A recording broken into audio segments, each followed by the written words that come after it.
그날 제 휴대폰이 아주 낯선 소리를 내며 울렸습니다. 저장되지 않은 번호로 온 음성 메시지. 그리고 재생 버튼을 누른 순간 저를 한순간에 얼어붙게 만든 낯선 남자의 목소리가 들렸습니다. 할머니 오늘은 절대 들키면 안 됩니다. 그 한마디가 흘러나오는 순간 거실 공기가 확 무너지는 것 같았어요. 제가 뭘 들킨다는 건지, 누가 저를 알고 있다는 건지 아무것도 이해되지 않았습니다. 그런데 이상한 건 그날 이후로 가족들의 행동이 하나둘 달라지기 시작했습니다. 제가 어딜 가는지, 누구와 통화하는지, 심지어 휴대폰을 어디에 두는지까지 유난스레 신경 쓰는 눈빛, 무심한 척, 웃는 척하지만 말끝마다 숨어있는 이상한 기류가 있었어요. 그리고 며칠 뒤 도착한 두 번째 음성 메시지. 제가 말한 사람 가까이 왔어요. 이 사건의 끝에서 제가 보게 된 진실은 상상조차 못했던 그 사람의 정체였습니다. 사연 시작하기 전에 좋아요와 구독 버튼을 꾹 눌러주세요. 사연이 있는 모든 이들에게 힘이 됩니다. 할머니, 오늘은 절대 들키면 안 됩니다. 그날 아침 나는 그 메시지를 듣고 온몸이 얼어붙었다. 저장되지 않은 번호, 낯선 남자 목소리. 하지만 어딘가 익숙한 톤. 나는 휴대폰을 꽉 쥔 채 거실 소파에 주저앉았다. 심장이 빠르게 뛰었다. 무슨 소리야 이게? 손이 떨렸다. 다시 한번 재생 버튼을 눌렀다. 할머니, 저 기억하시죠? 이제부터 할머니 주변에 이상한 일이 생길 겁니다. 절대 아무에게도 말씀하지 마세요. 특히 가족에게도요. 가족에게도? 나는 숨을 크게 들이마셨다. 장난 전화일까? 아니면 보이스피싱? 요즘 늙은이들 골라서 이런 짓 한다던데. 에이 설마. 나는 휴대폰을 테이블에 내려놓으려 했다. 그런데 손이 움직이지 않았다. 뭔가 이상했다. 그 목소리가 계속 귓가에 맴돌았다. 저 기억하시죠? 나는 다시 메시지를 재생했다. 이번엔 눈을 감고 목소리만 집중해서 들었다. 낮고 차분한 톤, 서두르지 않는 말투, 그리고 어디선가 들어본 듯한 억양. 아니야, 처음 듣는 목소리야. 하지만 가슴속 어딘가에서 작은 경고음이 울렸다. 나는 휴대폰을 든 채 창밖을 봤다. 11월의 차가운 바람이 마당의 감나무를 흔들고 있었다. 평범한 아침이었다. 그냥 신경 쓰지 말자. 나는 부엌으로 가서 물을 한 잔 마셨다. 손은 여전히 떨렸다. 그때 현관문이 열리는 소리가 들렸다. 어머니, 저 왔어요. 며느리 지연이었다. 평소처럼 밝은 목소리였지만 오늘따라 그 목소리가 낯설게 들렸다. 어머니, 어디 계세요? 나는 얼른 휴대폰을 앞치마 주머니에 넣었다. 왜인지 모르게 감추고 싶었다. 응, 여기 있어. 지연이 부엌으로 들어왔다. 손엔 과일 봉지를 들고 있었다. 제가 사과 좀 사왔어요. 어머니 드시라고요. 그래, 고맙다. 나는 애써 웃으며 말했다. 하지만 지연의 눈빛이 평소와 달랐다. 뭔가 살피는 듯한 시선. 어머니, 혹시 오늘 어디 나가실 일 있으세요? 응? 왜? 아니, 그냥요. 요즘 날씨도 춥고 해서 밖에 나가시면 미리 말씀해 주세요. 제가 차로 모셔다 드릴게요. 나는 고개를 끄덕였다. 하지만 마음 한구석이 불편했다. 지연은 원래 이렇게 꼼꼼한 아이가 아니었다. 알았어, 괜찮아. 지연은 잠시 나를 바라보다가 말했다. 그리고 어머니, 혹시 요즘 이상한 전화 같은 거 안 오셨어요? 순간 가슴이 철렁 내려앉았다. 이상한 전화? 무슨? 아니, 요즘 보이스피싱이 많잖아요. 혹시나 해서요. 나는 침을 삼켰다. 앞치마 주머니 속 휴대폰이 묵직하게 느껴졌다. 아니, 그런 거 없어. 지연은 고개를 끄덕이며 미소 지었다.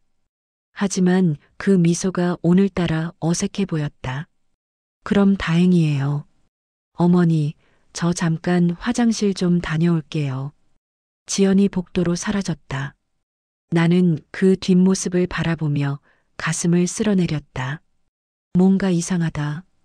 평소라면 그냥 넘어갔을 일인데 오늘은 모든 게 수상하게 느껴졌다. 음성 메시지 때문일까? 나는 주머니에서 휴대폰을 꺼내 다시 메시지를 확인했다. 절대 아무에게도 말씀하지 마세요. 특히 가족에게도요. 그날 오후 아들 민수가 회사에서 일찍 들어왔다. 어머니, 저예요.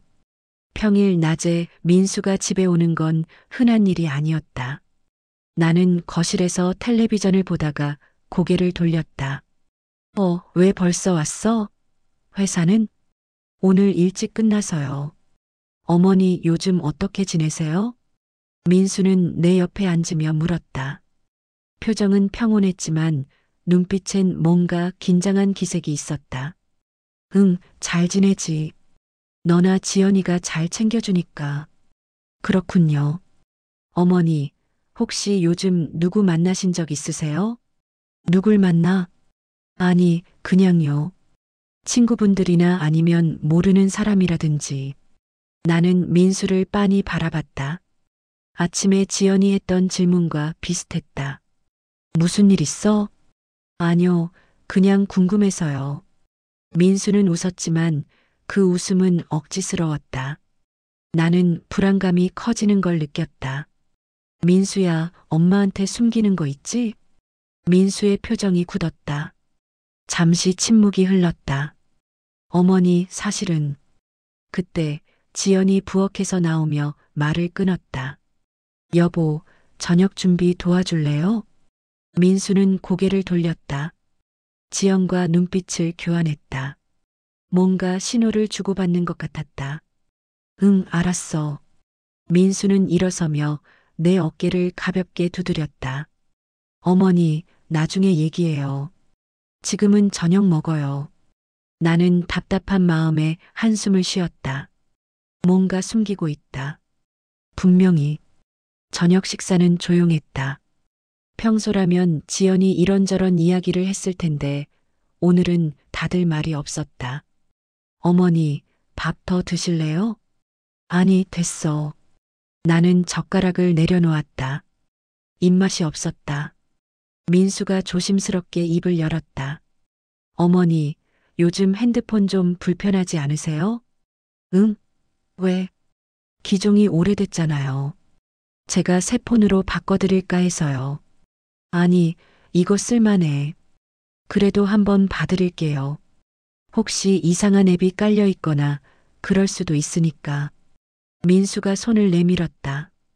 나는 본능적으로 휴대폰을 꽉 쥐었다.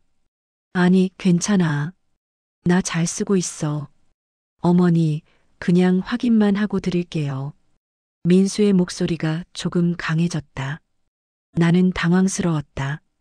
왜 자꾸 내 폰을 보려고 그래? 어머니, 요즘 해킹이 많잖아요. 확인 좀 하자고요. 싫어. 내 폰은 내가 알아서 해.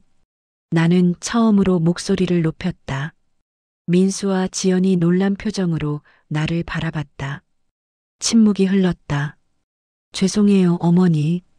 제가 너무 그랬네요. 민수가 고개를 숙였다. 나는 가슴이 답답했다. 그날 밤 나는 잠을 이룰 수 없었다. 음성 메시지가 계속 머릿속을 맴돌았다. 절대 아무에게도 말씀하지 마세요. 특히 가족에게도요. 새벽 2시쯤 나는 조용히 일어나 거실로 나왔다. 민수 부부는 작은 방에서 자고 있었다. 나는 휴대폰을 꺼내 메시지를 다시 들었다. 그리고 문득 통화 기록을 확인해 봤다. 저장되지 않은 번호. 나는 떨리는 손으로 그 번호를 눌렀다. 신호음이 울렸다. 한 번, 두 번, 세 번. 여보세요? 낮고 차분한 남자 목소리가 들렸다. 음성 메시지 속 그 목소리였다. 누구세요? 할머니, 지금 통화하시면 안 됩니다. 끊으세요. 뭐, 주변에 누가 있을 수 있어요. 내일 오전 10시 중앙공원 벤치로 나오세요. 혼자서요. 잠깐만. 뚝. 전화가 끊겼다. 나는 휴대폰을 쥔 채 멍하니 서 있었다. 중앙공원? 혼자? 뭐가 어떻게 돌아가는 건지 하나도 모르겠다. 하지만 한 가지는 확실했다. 내 주변에서 뭔가 이상한 일이 벌어지고 있다. 그리고 그 답은 내일 중앙공원에 있을 것이다. 새벽의 정적 속에서 나는 결심했다. 내일 나는 그곳에 갈 것이다. 혼자서. 다음 날 아침 나는 평소처럼 시장에 나갔다. 아침 공기가 차갑게 뺨을 스쳤다. 손엔 장바구니를 들고 마음속엔 불안이 가득했다. 시장 입구에서 평소 자주 보던 김할머니를 만났다. 어머, 순자씨. 아, 김 사장님. 오랜만이네요. 나는 웃으며 인사했다. 그런데 김할머니의 표정이 이상했다. 반갑다기보다는 당황한 듯한 얼굴. 그래요. 요즘 잘 지내셨어요? 네, 그럭저럭요. 그러시구나. 그럼 저 먼저 갈게요. 김할머니는 서둘러 자리를 떴다. 평소라면 한참을 수다를 떨었을 텐데. 나는 그 뒷모습을 바라보며 고개를 갸웃했다. 무슨 일 있나? 채소가게 앞에서는 이웃집 아주머니를 만났다. 아이고, 박 선생님. 안녕하세요. 요즘 어떻게 지내세요? 네, 잘 지내요. 아주머니는 잠시 나를 빤히 바라보더니 말끝을 흐렸다. 그런데 혹시 댁에 무슨 일 있으세요? 무슨 일이요? 아니, 그냥 요즘 아들 표정이 안 좋아 보이길래. 나는 가슴이 철렁했다. 민수가 뭐라고 했어요? 아니요, 아무 말도 안 했어요. 그냥 제가 느낀 거예요. 신경 쓰지 마세요. 아주머니는 어색하게 웃으며 자리를 떴다. 나는 그 자리에 멈춰 섰다. 뭔가 이상하다. 다들 나를 보는 눈빛이 평소와 달랐다. 장을 보고 집으로 돌아오는 길 나는 계속 뒤를 돌아봤다. 누군가 따라오는 것 같은 느낌이 들었다. 기분 탓이겠지. 하지만 골목을 돌 때마다 발소리가 들렸다. 멈추면 멈추고 걸으면 따라왔다. 나는 심장이 빠르게 뛰는 걸 느꼈다. 빠르게 걸음을 옮겼다. 집에 도착했을 때 나는 숨이 차올랐다. 현관문을 잠그고 창문을 확인했다. 뭐가 이렇게 무서운 거야? 나는 거실 소파에 주저앉았다. 손이 떨렸다. 휴대폰을 꺼내 시간을 확인했다. 오후 3시. 내일 오전 10시에 중앙공원에 가야 한다. 정말 가야 하나? 두려웠다. 하지만 동시에 알고 싶었다. 도대체 무슨 일이 벌어지고 있는지. 그때 현관 초인종이 울렸다. 딩동. 나는 화들짝 놀랐다. 조심스럽게 현관으로 다가가 인터폰을 확인했다. 화면엔 낯선 남자가 서 있었다. 30대쯤 되어 보이는 정장을 입은 남자. 누구세요? 안녕하세요. 박순자 할머니 댁 맞으시죠? 네, 그런데요. 저는 보험회사에서 나왔습니다. 잠깐 상담 좀 드리고 싶어서요. 보험? 나는 이미 보험 가입한 게 있었다. 필요 없어요. 할머니, 중요한 얘기입니다. 5분만 시간 내주세요. 남자의 목소리가 간절했다. 하지만 나는 불안했다. 지금은 안 돼요. 다음에 오세요. 할머니, 정말 중요한 일입니다. 할머니 명의로 된 보험이. 나는 인터폰을 꺼버렸다. 가슴이 두근거렸다. 내 명의로 된 보험? 나는 기억을 떠올렸다. 남편이 살아계셨을 때 뭔가 가입한 게 있었던 것 같은데. 딩동, 딩동, 딩동. 초인종이 계속 울렸다. 남자는 포기하지 않았다. 할머니, 문 좀 열어주세요. 정말 중요한 얘기입니다. 나는 귀를 막았다. 무서웠다. 얼마나 시간이 흘렀을까. 초인종 소리가 멈췄다. 나는 조심스럽게 인터폰을 확인했다. 남자는 사라졌다. 나는 주저앉아 한숨을 쉬었다. 그날 저녁 민수 부부가 저녁을 먹으러 왔다. 어머니, 오늘 어디 다녀오셨어요? 지연이 물었다. 응, 시장 다녀왔어. 시장이요? 혼자요? 응. 민수가 나를 빤히 바라봤다. 어머니, 앞으로는 혼자 나가지 마세요. 제가 모셔다 드릴게요. 왜? 내가 왜 혼자 못 나가? 어머니, 요즘 위험해요. 혼자 다니시면 안 돼요. 민수의 목소리가 단호했다. 나는 황당했다. 민수야, 엄마가 애야? 왜 자꾸 통제하려고 그래? 통제가 아니라 걱정입니다. 민수가 목소리를 높였다. 식탁 위 분위기가 싸늘해졌다. 어머니, 사실은 민수가 말을 꺼내려는 순간 지연이 그의 팔을 잡았다. 여보, 지금은 아니에요. 하지만 나중에 얘기해요. 나는 두 사람을 번갈아 바라봤다. 답답했다. 너희 둘 나한테 뭘 숨기는 거야? 침묵이 흘렀다. 민수가 입을 열었다. 어머니 곧 말씀드릴게요. 조금만 기다려주세요. 지금 말해. 지금은 안 됩니다. 나는 숟가락을 탁 내려놓았다. 그럼 됐어. 나 먼저 들어갈게. 나는 자리에서 일어났다. 민수가 나를 붙잡으려 했지만 나는 뿌리쳤다. 방에 들어가 문을 닫았다. 눈물이 났다. 왜 다들 나한테 뭘 숨기는 거야? 나는 베개에 얼굴을 묻었다. 외로웠다. 무서웠다. 그리고 내일이 두려웠다. 하지만 한 가지는 확실했다. 내일 오전 10시 나는 중앙공원에 갈 것이다. 진실을 알기 위해서. 새벽 4시 나는 다시 음성 메시지를 받았다. 진동 소리에 잠에서 깼다. 어둠 속에서 휴대폰 화면이 밝게 빛났다. 같은 번호였다. 손이 떨렸다. 나는 이어폰을 꽂고 메시지를 재생했다. 할머니, 제가 말한 사람 이제 가까이 왔어요. 목소리는 더 긴박했다. 절대로 혼자 움직이지 마세요. 오늘 공원에 나오실 때 뒤를 조심하세요. 그리고 잠시 침묵이 흘렀다. 할머니가 보관하고 계신 서류들 절대 다른 사람 손에 넘어가면 안 됩니다. 특히 빨간 봉투. 빨간 봉투? 나는 눈을 크게 떴다. 그게 뭐지? 메시지는 거기서 끝났다. 나는 침대에서 일어나 옷장을 열었다. 제일 윗칸, 남편이 돌아가시기 전에 넣어둔 서류들이 있었다. 손을 뻗어 상자를 꺼냈다. 먼지가 수북했다. 상자를 열었다. 여러 종이 봉투들이 들어 있었다. 보험증서, 등기부등본, 오래된 사진들. 그리고 그 안에 빨간 봉투 하나가 있었다. 나는 떨리는 손으로 그 봉투를 꺼냈다. 봉인이 되어 있었다. 이게 뭐지? 봉투 겉면에 남편의 필체로 쓰여 있었다. 순자에게 내가 없을 때 열어볼 것.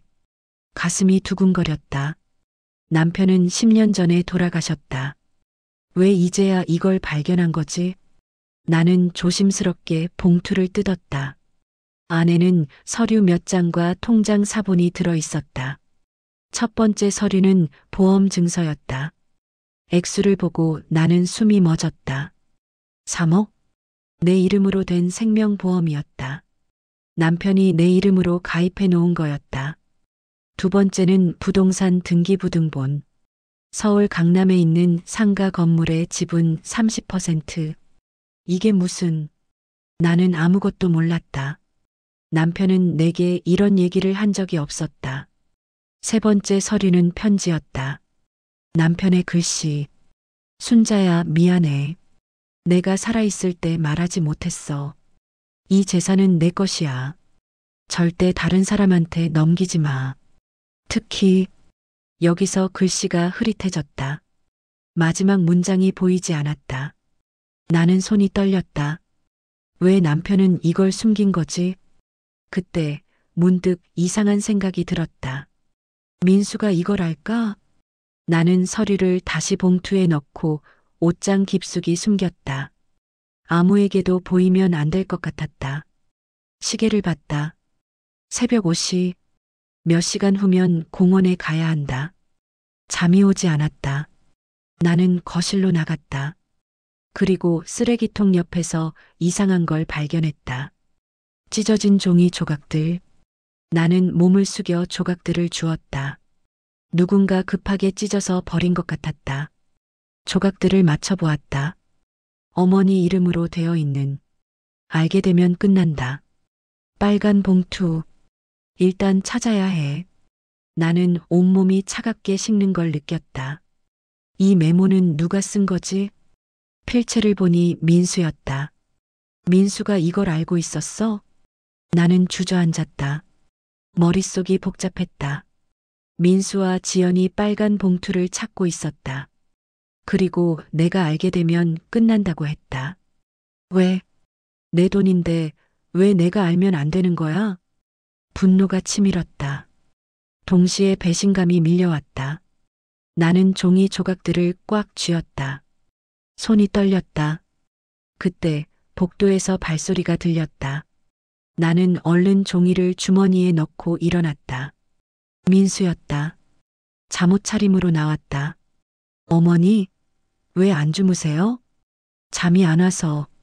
민수는 나를 빤히 바라봤다. 뭔가 의심하는 듯한 눈빛. 어머니, 혹시 뭐 찾으신 거 있으세요? 없어. 그럼 다행이에요. 어머니, 들어가서 주무세요. 새벽인데. 민수가 내 어깨를 잡았다. 나는 그 손을 뿌리쳤다. 나 혼자 갈 수 있어. 민수의 표정이 굳었다. 어머니, 왜 그러세요? 아무것도 아니야. 그냥 피곤해서 그래. 나는 방으로 돌아갔다. 문을 닫고 등을 기댔다. 숨이 가빠졌다. 민수도 지연도 다들 나를 속이고 있었어. 눈물이 났다. 하지만 울지 않았다. 지금은 울 때가 아니었다. 나는 빨간 봉투를 다시 꺼내봤다. 서류들을 하나하나 확인했다. 보험, 부동산, 그리고 통장. 남편 이름으로 된 비밀 계좌였다. 잔액은 6천만 원. 이게 다 뭐야? 남편은 왜 이걸 숨긴 거지? 그리고 왜 민수는 이걸 찾고 있는 거지? 나는 서류를 다시 봉투에 넣고 가방 깊숙이 숨겼다. 오전 10시. 중앙공원. 그곳에 가면 답을 알 수 있을 것이다. 나는 침대에 누웠다. 하지만 잠이 오지 않았다. 창밖으로 아침 햇살이 비치기 시작했다. 9시 30분, 나는 조용히 집을 나섰다. 민수 부부는 아직 자고 있었다. 나는 현관문을 살짝 열고 밖으로 나왔다. 찬바람이 얼굴을 때렸다. 나는 가방을 꽉 쥐고 걸음을 옮겼다. 공원까지는 걸어서 15분 거리. 뒤를 돌아봤다. 아무도 없었다. 하지만 불안했다. 골목을 지나고 큰 길을 건넜다. 심장이 빠르게 뛰었다. 공원이 보였다. 벤치에 한 남자가 앉아 있었다. 60대쯤 되어 보이는 회색 코트를 입은 남자. 나는 천천히 다가갔다. 남자가 고개를 들었다. 그리고 나를 보며 조용히 말했다. 할머니, 오셨군요. 그 목소리. 음성 메시지 속 그 목소리였다. 당신은 누구세요? 남자는 잠시 침묵하다가 입을 열었다. 저는 김태준입니다. 할머니 남편분의 오랜 친구였죠. 김태준. 그 이름을 듣는 순간 나는 온몸이 얼어붙었다. 남편이 돌아가기 전 단 한 번 언급했던 그 이름. 태준이만은 믿어도 돼. 나는 벤치에 앉았다. 김태준은 조용히 나를 바라봤다. 할머니, 놀라셨죠? 당신을 어떻게 믿어요? 김태주는 지갑에서 오래된 사진 한 장을 꺼냈다. 흑백 사진이었다. 젊은 시절의 남편과 그 옆에 서 있는 남자. 김태준이었다. 이건 30년 전 사진입니다. 할머니 남편분과 저는 같은 회사에서 일했었죠. 나는 사진을 받아들었다. 남편의 젊은 얼굴이 선명했다. 왜 이제야 나타난 거예요? 김태주는 한숨을 쉬었다. 할머니, 제가 왜 연락드렸는지 아세요? 모르겠어요. 그러니까 빨리 말해요. 김태주는 주변을 둘러봤다. 조심스러운 태도였다. 할머니 주변에 위험한 사람이 접근하고 있습니다. 위험한 사람? 네. 할머니 명의로 된 재산을 노리는 사람이요. 나는 가슴이 철렁했다. 그게 누구죠? 김태주는 잠시 망설이다가 말했다. 할머니, 빨간 봉투 찾으셨죠? 어떻게 그걸? 할머니 남편분이 제게 부탁하셨어요. 만약 자신에게 무슨 일이 생기면 할머니를 지켜달라고. 나는 숨을 멈췄다. 남편이 당신한테? 네. 그분은 알고 계셨어요. 자신이 돌아가시면 누군가 할머니를 노릴 거라는 걸. 누가요? 누가 나를 노리는데요? 김태주는 고개를 숙였다. 할머니 지금 제 말을 잘 들어주세요. 민수 씨는 아닙니다. 뭐? 민수 씨 부부는 할머니를 지키려고 하고 있어요. 하지만 방법이 서툴렀던 거죠. 나는 혼란스러웠다. 무슨 소리예요? 민수가 빨간 봉투를 찾고 있었어요. 제가 메모를 봤다고요. 그건 맞습니다. 하지만 그들이 찾으려 한 이유는 할머니를 보호하기 위해서였어요. 나는 고개를 저었다. 믿을 수 없어요. 김태주는 또 다른 서류를 꺼냈다. 이걸 보세요. 그것은 법원 문서였다. 상속재산 분쟁 관련 서류. 이게 뭐예요? 6개월 전부터 누군가 할머니 명의 재산에 대한 법적 소송을 준비하고 있었어요. 누가요? 김태준이 서류의 한 부분을 가리켰다. 원고 이름 박수진. 나는 눈을 크게 떴다. 숨이 멎었다. 수진이가? 박수진. 내 첫째 딸이었다. 아니야, 수진이가 왜? 할머니, 수진 씨는 할머니 남편분이 남긴 재산이 본인 몫이라고 주장하고 있어요. 작년이니까요. 나는 손이 떨렸다. 수진. 15년 전 시집갈 때 내가 반대했다. 그 남자는 믿을 수 없다고, 더 기다려보라고. 하지만 수진은 내 말을 듣지 않았다. 엄마는 날 이해 못해. 그렇게 소리치며 집을 나간 게 마지막이었다. 그 후로 연락이 끊겼다. 명절에도 제사에도 오지 않았다. 전화해도 받지 않았다. 그런 수진이 몇 달 전부터 다시 찾아오기 시작했다. 엄마, 그동안 죄송했어요. 제가 잘못했어요. 용서해 주세요. 나는 너무 기뻤다. 딸이 돌아왔다고 생각했다. 수진아, 괜찮아. 엄마는 내가 다시 와줘서 고마워. 그때마다 수진은 울었다. 내 손을 잡았다. 엄마, 사랑해요. 그게 다 거짓이었다고? 수진이가 정말? 네. 그리고 수진 씨는 최근 몇 달간 할머니와 자주 만났죠? 나는 기억을 떠올렸다. 맞다. 수진은 최근 들어 자주 찾아왔다. 엄마, 요즘 어떻게 지내세요? 혹시 불편한 거 없으세요? 제가 도와드릴 일 있으면 언제든 말씀하세요. 그때는 그냥 회개한 딸이라고 생각했는데 수진이가 나를 이용했다는 거예요? 김태주는 고개를 끄덕였다. 민수 씨 부부는 이 사실을 알고 있었어요. 그래서 할머니를 보호하려고 했던 겁니다. 하지만 할머니께 말씀드리면 충격받으실까봐 망설였던 거죠. 나는 눈물이 났다. 분노와 배신감이 동시에 밀려왔다. 왜 나한테 이러는 거예요? 김태준은 내 어깨를 가볍게 두드렸다. 할머니, 지금은 감정을 추스르셔야 해요. 수진 씨는 곧 본격적으로 움직일 겁니다. 어떻게 하라는 거예요? 일단 빨간 봉투 속 서류들을 안전하게 보관하세요. 그리고 수진 씨가 찾아오면 아무것도 모르는 척 하세요. 왜요? 증거를 더 확보해야 합니다. 수진 씨가 어떤 방법으로 할머니를 속이려 하는지 확인해야 해요. 나는 고개를 숙였다. 모든 게 믿기지 않았다. 수진이가 정말 나를 배신한 거야? 김태준이 일어섰다. 할머니, 조심해서 들어가세요. 그리고 민수 씨와 대화해 보세요. 그분들은 할머니 편입니다. 나는 고개를 끄덕였다. 하지만 마음은 여전히 혼란스러웠다. 집으로 돌아오는 길 나는 계속 생각했다.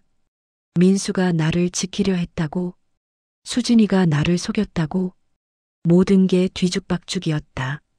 집 앞에 도착했을 때 민수가 밖에 서 있었다. 표정이 심각했다. 어머니, 어디 가셨어요? 나 산책 다녀왔어. 산책요? 왜 말도 안 하고? 민수의 목소리가 떨렸다. 분노가 아니라 걱정이었다. 나는 민수를 빤히 바라봤다. 민수야, 나 좀 보자.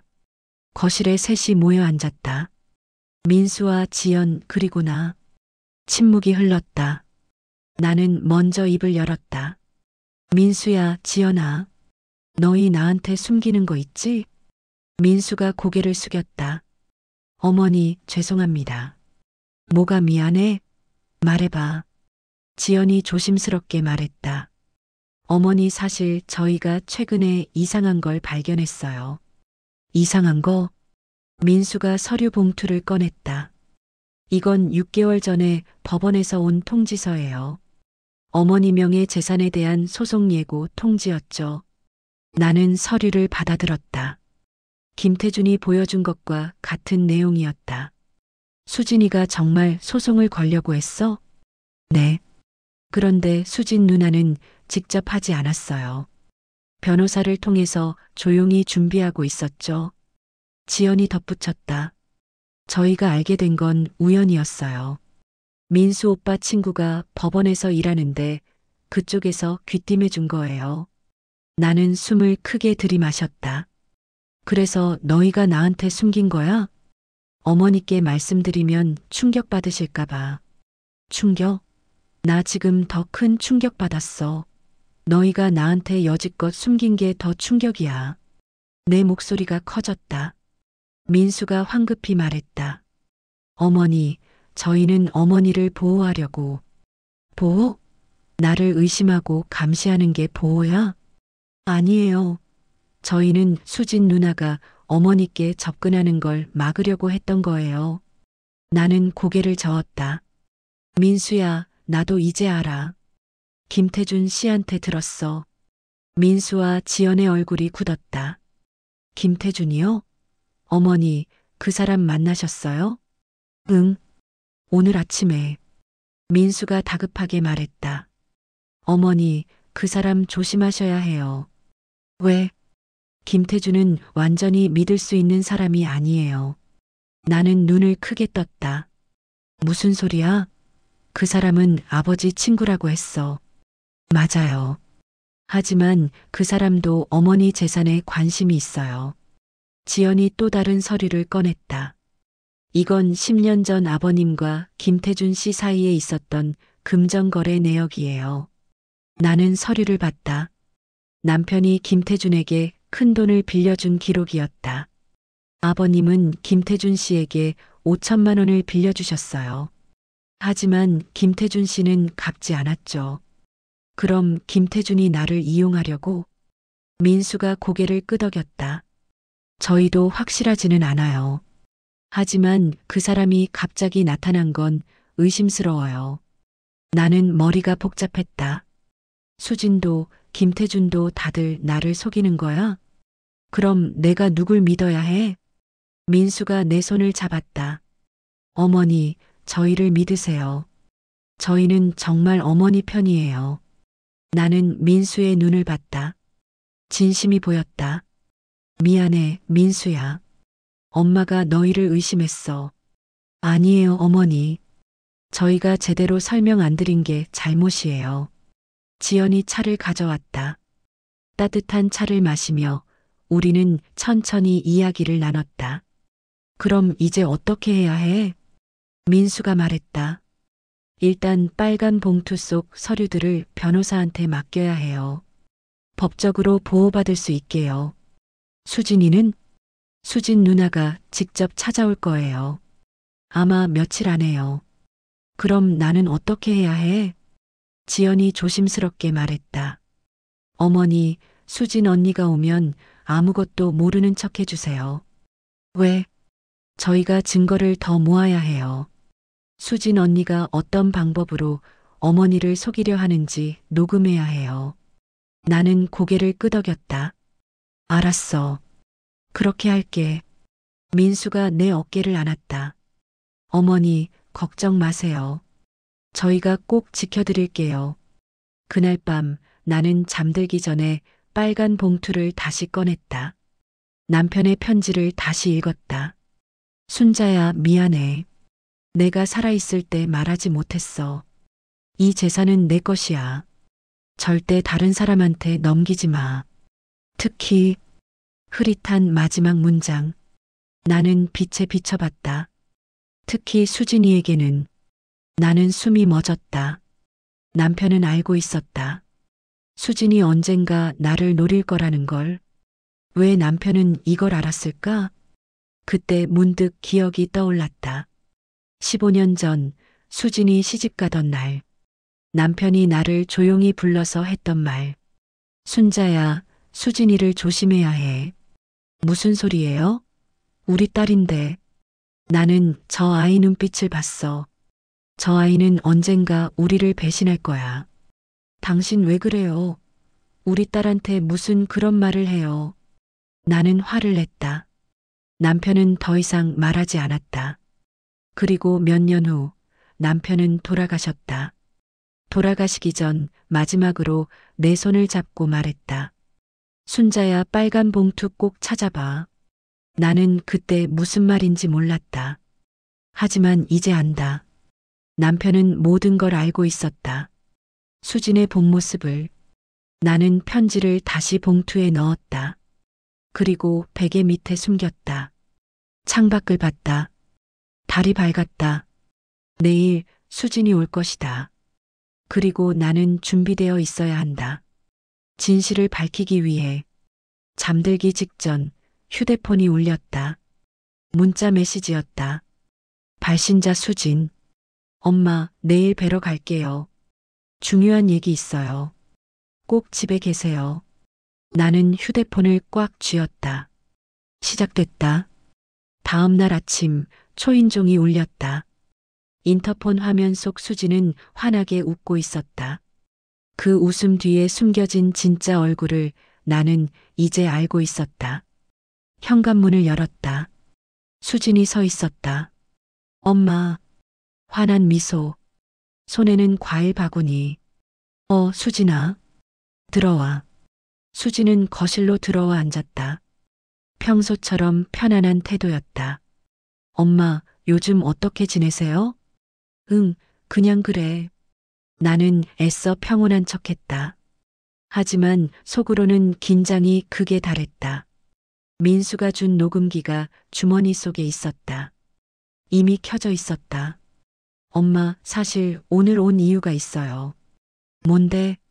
수지는 잠시 망설이다가 말했다. 제가 최근에 이상한 소리를 들었어요. 이상한 소리? 네. 엄마 명의로 된 재산이 있다는데 혹시 아세요? 나는 고개를 저었다. 무슨 재산? 나 가진 거 없어. 정말요? 아버지께서 남기신 거 없으세요? 없어. 다 쓰고 살았어. 수진의 눈빛이 날카로워졌다. 하지만 곧 다시 부드러운 미소를 지었다. 그럼 다행이에요. 사실 제가 걱정했거든요. 뭐가 걱정인데?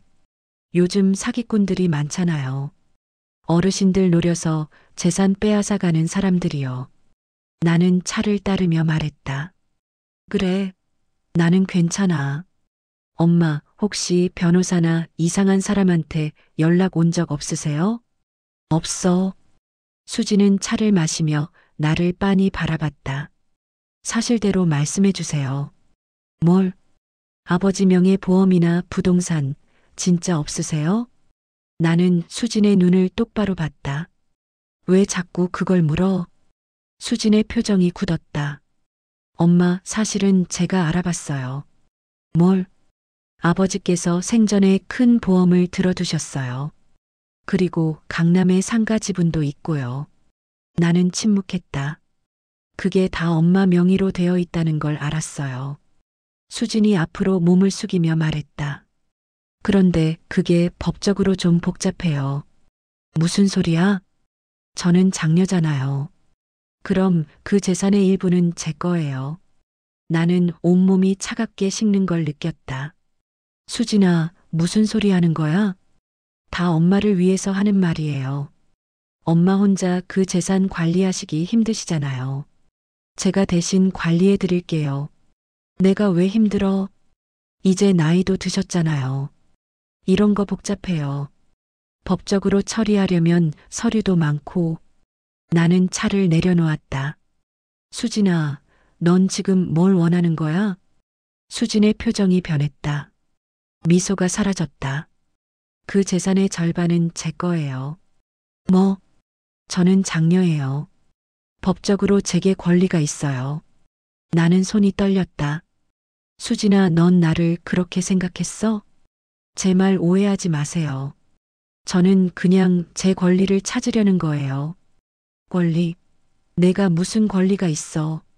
내 목소리가 커졌다. 수진도 목소리를 높였다. 법적으로 제게 권리가 있어요. 변호사도 그렇게 말했어요. 변호사?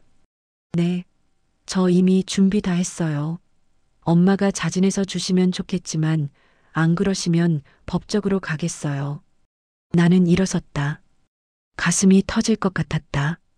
수진아, 너 정말 내 딸이야? 수진도 일어섰다. 엄마는 저를 딸로 본 적이나 있으세요? 뭐? 제가 시집 갈 때 뭐라고 했어요? 그 사람 믿을 수 없다고, 시집 가지 말라고, 제 인생을 망치려고 했잖아요. 나는 너를 위해서. 거짓말. 엄마는 그냥 저를 통제하고 싶었던 거예요. 저는 엄마의 인형이 아니에요. 나는 숨이 막혔다. 수진아, 그때 그 일 때문에 제 인생이 망가졌어요. 남편은 사업 실패하고 저는 빚더미에 앉았어요.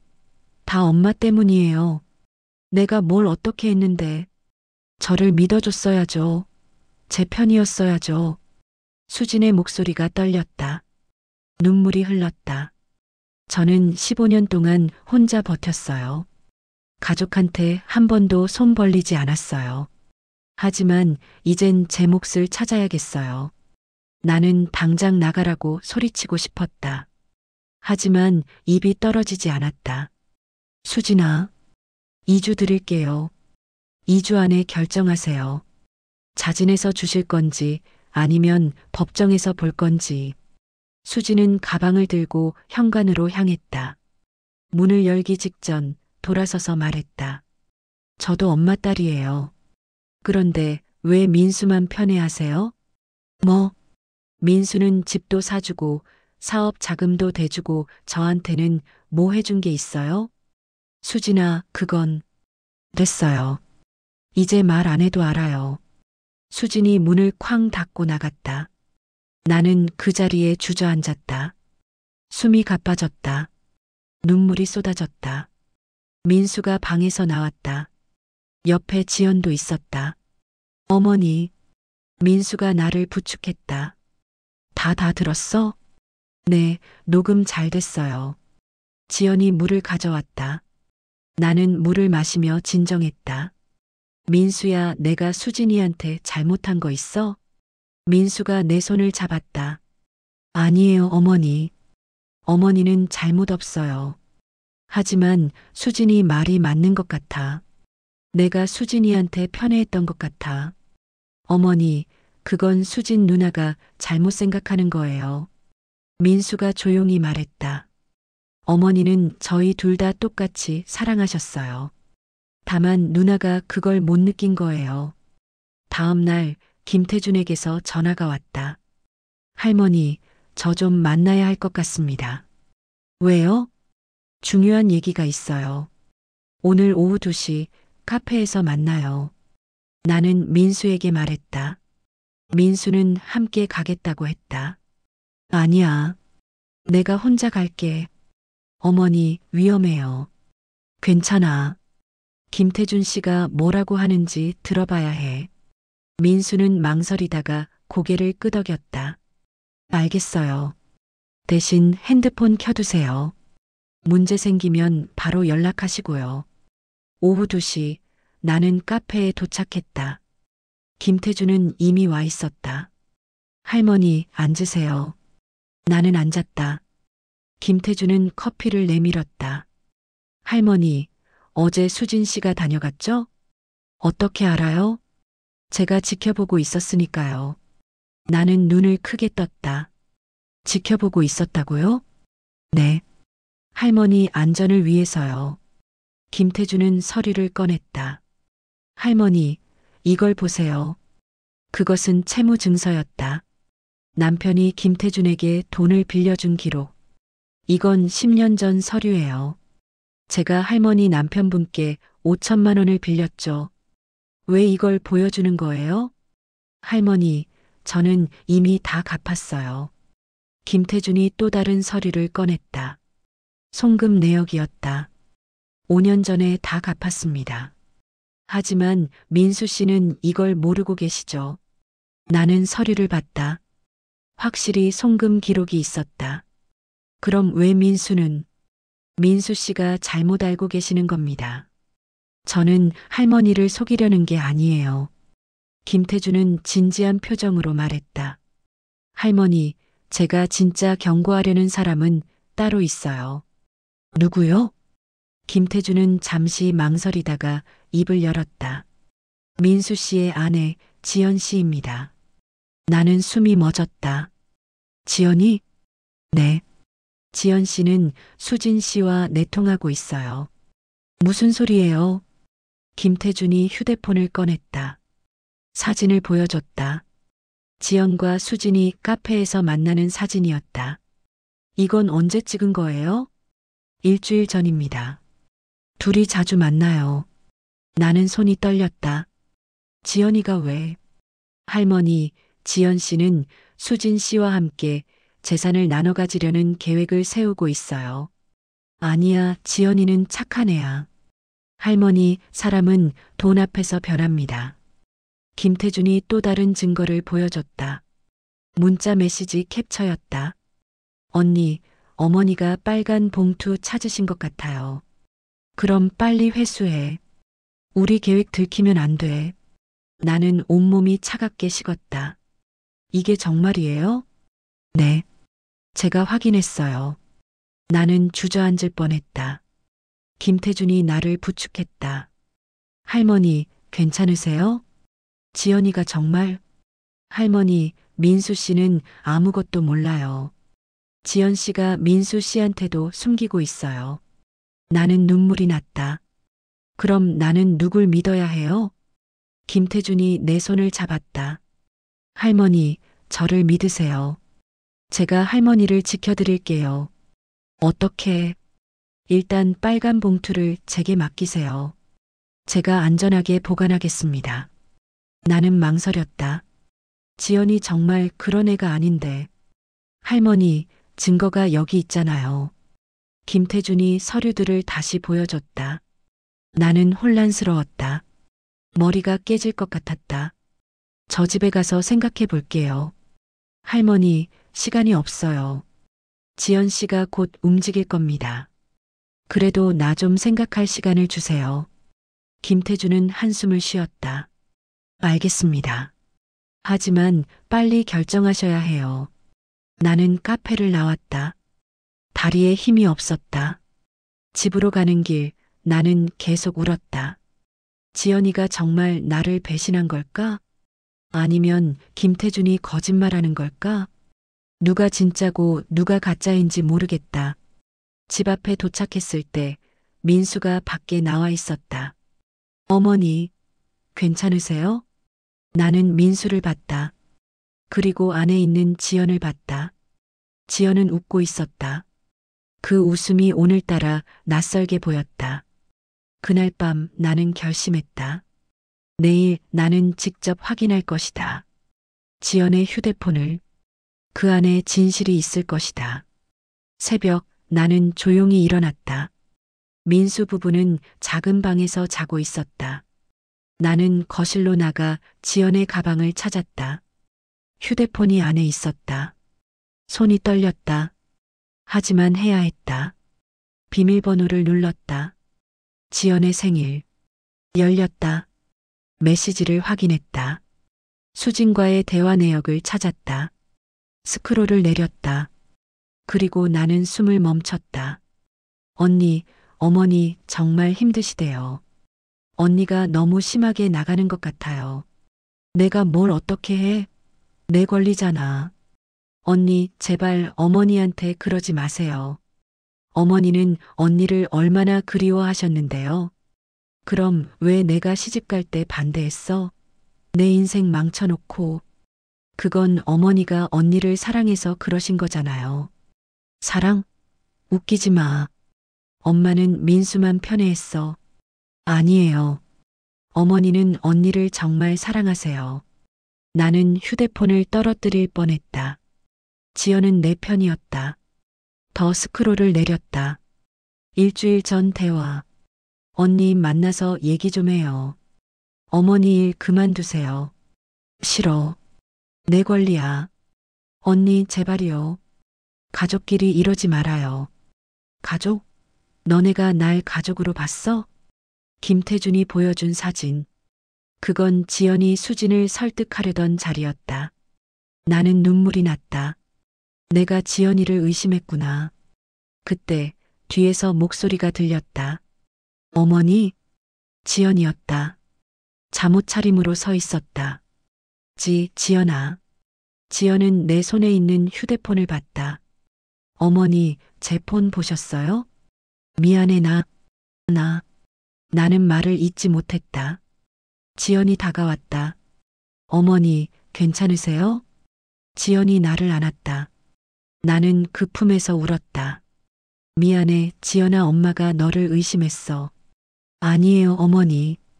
괜찮아요. 우리는 한참을 그렇게 있었다. 아침이 밝았다. 민수도 일어났다. 우리는 거실에 모였다. 나는 모든 걸 털어놓았다. 김태준이 한 말, 보여준 증거들. 민수가 고개를 끄덕였다. 어머니, 김태준이 거짓말한 거예요. 뭐? 그 사진들은 조작이에요. 저희가 확인해 봤어요. 지연이 말했다. 김태준 씨는 돈을 갚지 않았어요. 그 송금 내역은 가짜예요. 나는 충격을 받았다. 그럼 김태준도 나를 속인 거야? 네. 김태준 씨도 어머니 재산을 노리고 있었어요. 민수가 서류를 보여줬다. 김태준 씨는 아버지한테 빌린 돈을 갚지 않았어요. 그리고 그 빚은 법적으로 어머니한테 상속됐죠. 그럼 김태준이 내게 접근한 이유는 빚을 탕감받으려고요.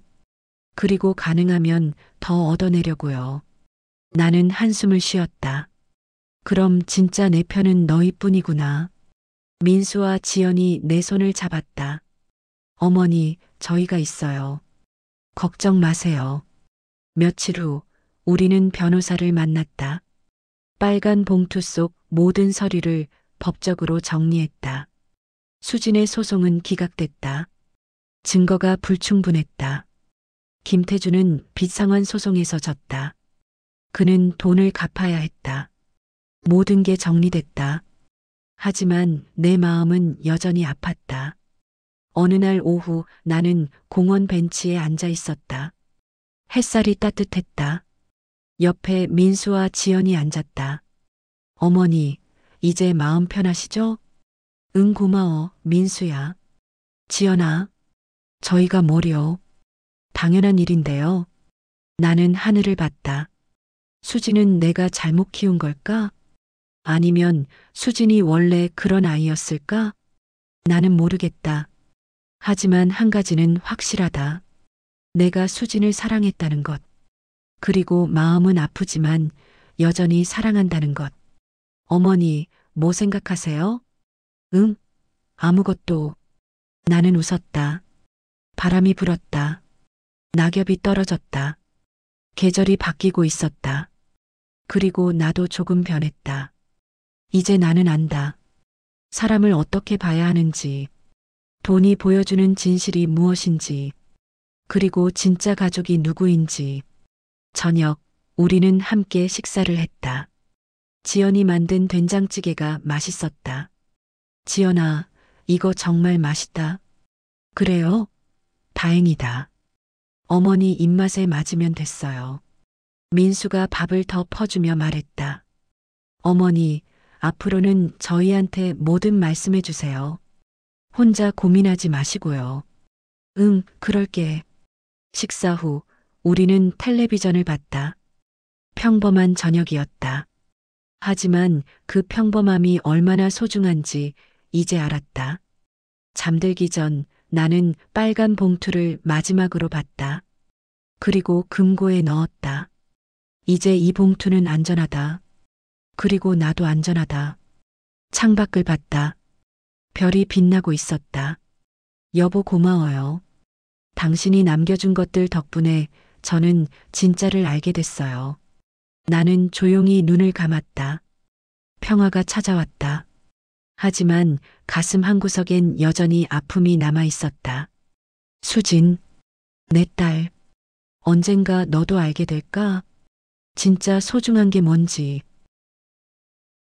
여러분의 진짜 가족은 누구인가요? 우리가 살아가다 보면 피로 이어진 관계보다 마음으로 이어진 인연이 오히려 더 깊을 때가 있습니다. 오늘 이야기가 여러분의 마음에도 작은 울림이 되었기를 바랍니다. 혹시 이 영상을 보면서 떠오르는 분이 있으신가요? 지금은 멀어졌지만 문득 그리워진 사람, 혹은 힘든 시기에 묵묵히 내 편이 되어준 사람. 영상이 끝나고 나면 그 사람에게 따뜻한 안부 한번 전해보시는 건 어떨까요? 오늘 이야기가 좋았다면 좋아요 한번 눌러주시고 구독도 부탁드립니다. 그리고 댓글로 내가 생각하는 진짜 가족, 여러분의 한 문장 남겨주세요. 여러분의 댓글 하나가 다음 이야기를 만드는 정말 큰 힘이 됩니다.